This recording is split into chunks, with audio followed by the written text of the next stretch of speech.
ओम नमः शिवाय. ओम नमः शिवाय. ओम नमः शिवाय. ओम नमः शिवाय. ओम नमः शिवाय. श्रीमद गुरुगीता अध्याय दुसरा. ब्रह्मानंदं परमसुखदं केवलं ज्ञानमूर्तिं द्वन्द्वातीतं गगनसदृशं तत्त्वमख्यादिलक्ष्यम् एकं नित्यं विमलवचनं सर्वदी साक्षिभूतं भावातीतं त्रिगुणरहितं सद्गुरुं सन्नमामि.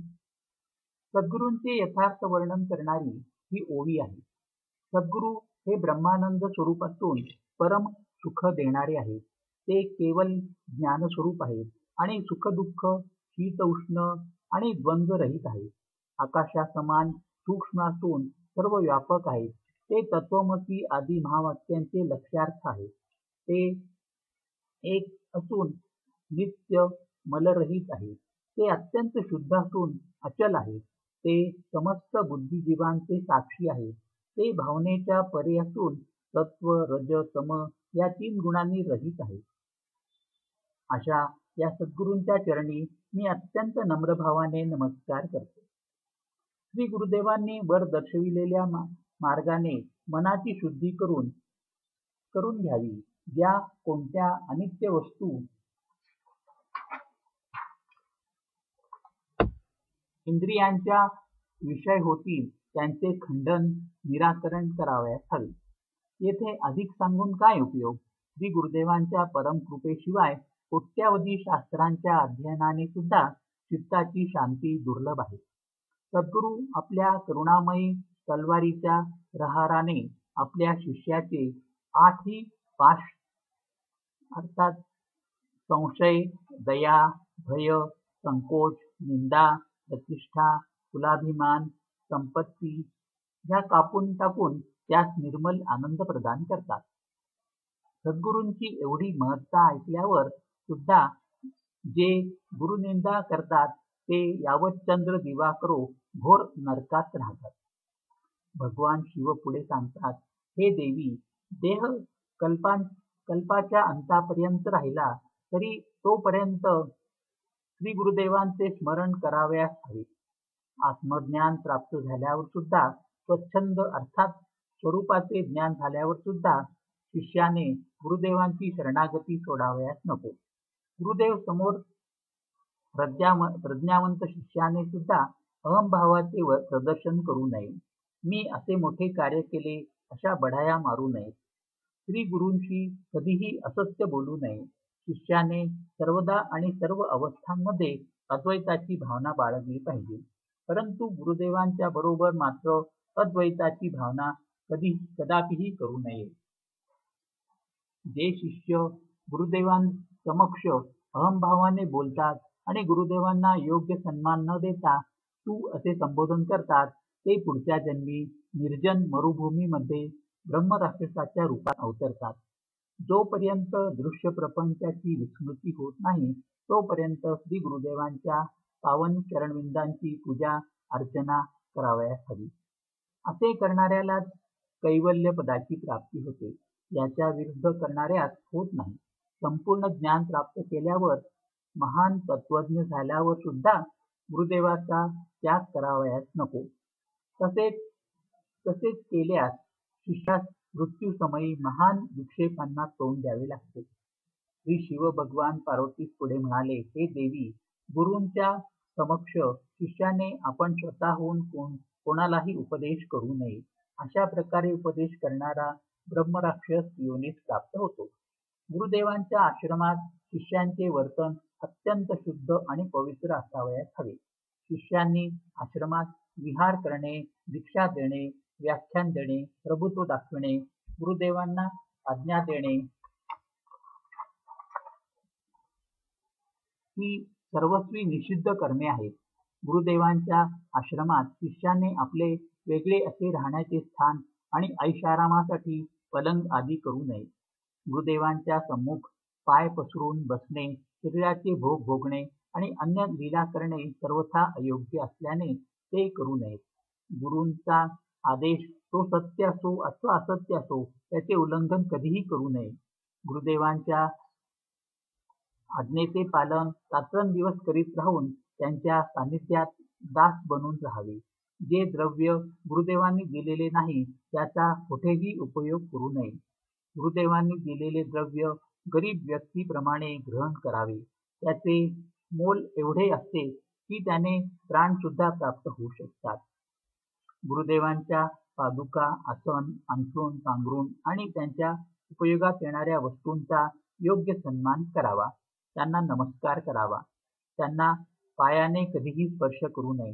गुरुदेवांबरोबर चालत असताना शिष्याने सदैव गुरूंच्या पाठीमागे असावे. त्यांच्या छायेचे सुद्धा उल्लंघन करू नये. गुरुदेवांच्या समक्ष किमती वेशभूषा, आभूषण आदी धारण करू नये. गुरुदेवांची निंदा करणाऱ्यापासून त्याची जिव्हा कापून टाकण्याचे सामर्थ्य नसेल तर त्याला त्या स्थानापासून घालवून द्यावे. जर तो ते स्थान सोडत नसेल तर आपण स्वतःच त्या स्थानाचा त्याग करावा. भगवान शंकर पार्वतीस पुढे म्हणाले, हे पार्वती, मुनी, पन्नग आणि देवतांच्या शापाने यथाकाली येणाऱ्या मृत्यूच्या भयापासून सुद्धा गुरुदेव शिष्याचे रक्षण करू शकतात. श्री गुरुदेवांच्या श्री चरणांची सेवा करून वेदांचे, महावाक्यांचे अर्थ उत्तम रीतीने समजून घेऊन कार्य करतात तेच खरे संन्यासी आहेत. अन्य केवळ संन्यास वेशधारी आहेत. गुरुदेव नित्य, निर्गुण, निराकार परम ब्रह्माचा बोध करून एक दीपक ज्याप्रमाणे अन्य दीपक प्रज्वलित करतो त्याप्रमाणे ते शिष्यांमध्ये ब्रह्मभावाचे प्रकटन करतात. श्री गुरुदेवांच्या कृपेने आपल्या अंतरंगात आत्मानंद प्राप्त करून समता आणि मुक्तीच्या मार्गाने शिष्याला आत्मज्ञानाची प्राप्ती होते. ज्या प्रकारे स्फटिकाच्या मण्यात स्फटिक मणी दिसू शकतो तसेच आरशामध्ये आरसा दिसू शकतो, त्याचप्रमाणे आत्म्यामध्ये जे चित्त आणि आनंदमय दिसते ते मीच असतो. हृदयामध्ये अंगुष्ठ मात्र परिणाम करणाऱ्या चैतन्य पुरुषाचे ध्यान करणे आवश्यक असते. तेथे जो भाव स्फुरित होतो तो तुला सांगतो, त्याचे तू श्रवण कर. मी अजन्मा आहे, मी अमर आहे, माझे आदी असे काही नाही, माझा मृत्यू होत नाही, मी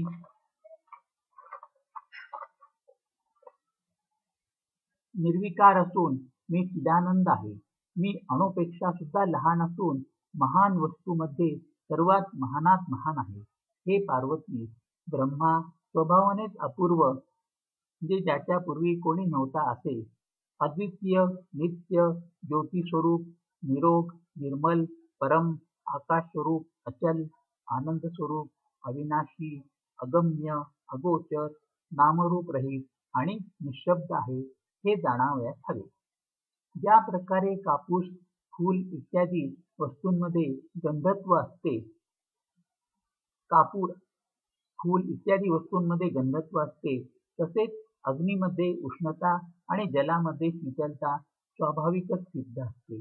त्याचप्रमाणे ब्रह्मामध्ये शाश्वतता स्वभाव सिद्ध असते. ज्या प्रकारे कटक, कुंडल आदी आभूषण निज स्वभावाने सुवर्णच असते, त्याच प्रकारे मी स्वभावाने शाश्वत ब्रह्म आहे. ज्या वस्तूचे अतिचिंतन घडते त्यावेळी चिंतन करणारा स्वयं त्या वस्तू सारखाच होतो. किडा भ्रमराचे चिंतन करता करता स्वतः भ्रमरच होतो. याचप्रमाणे जीव ब्रह्माचे ध्यान करता करता स्वयं ब्रह्मरूपच होतो. गुरुदेवांचे निरंतर ध्यान केल्याने जीव ब्रह्ममय होऊन जातो. तो कोणत्याही स्थानी असला तरी तो मुक्तच असतो, यात तीळमात्र संशय नाही. भगवान शिव पुढे म्हणाले, हे प्रिये, भगवत स्वरूप श्री गुरुदेव ज्ञान, वैराग्य, ऐश्वर्य, यश, लक्ष्मी आणि मधुरवाणी या 6 गुणरूप ऐश्वर्याने संपन्न असतात. मनुष्यासाठी गुरु हेच शिव आहे, गुरु हेच देव आहे, गुरु हेच बांधव आहेत, गुरु हेच आत्मा आहे, गुरु हेच जीव आहेत. खरोखरी गुरुदेवांशिवाय या विश्वात अन्य काही नाही.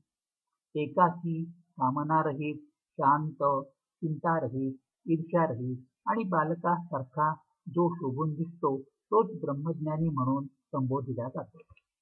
वेदात आणि शास्त्रात सुख नाही, मंत्र आणि यंत्रात सुख नाही, या विश्वात गुरुदेवांच्या प्रसादाशिवाय अन्यत्र कोठेही सुख नाही. श्री गुरुदेवांच्या श्रीचरणांमध्ये जे वेदांत निर्दिष्ट सुख आहे ते सुख सुखवानाच मतामध्ये नावेप्रमाणे मतामध्ये ना प्रभाकरा मतामध्येच आहे. एकांतवासी वितराग मुनींना जे सुख मिळते ते सुख ना इंद्राला मिळते ना चक्रवर्ती राजाला मिळते. नित्य ब्रह्मरसाचे पान करणारा आणि परमात्म्यामध्ये तृप्त झालेले मुनिगण इंद्राला सुद्धा गरीब मानतात, तर इतर राजांची काय कथा. मोक्षाची आकांक्षा करणाऱ्या साधकाने खूप गुरुभक्ती करावी.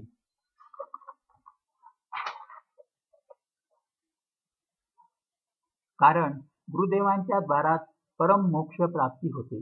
गुरुदेवांच्या उपदेशाच्या वाक्याच्या सहाय्याने ज्या साधकाने असा निश्चय केला की मी एक आणि अद्वितीय आहे आणि याच अभ्यासात जो सदैव मग्न असतो त्यास वनवास सेवन करण्याची आवश्यकता नसते. कारण अभ्यासामुळे त्याला एका क्षणातच समाधी लागते आणि त्याच क्षणी या जन्मापर्यंतचे सारे पाप नष्ट होऊन जातात.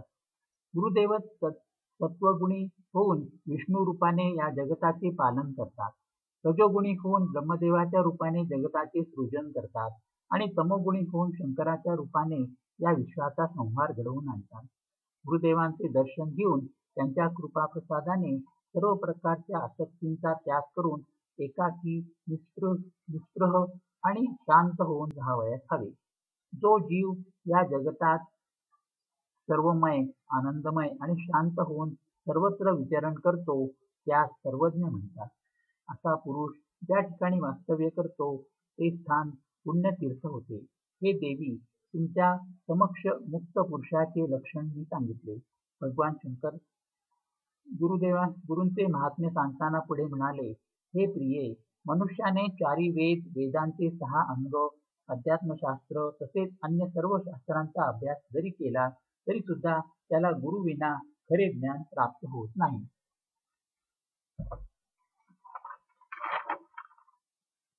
हरि ओम तत्सत, हरि ओम तत्सत, हरि ओम.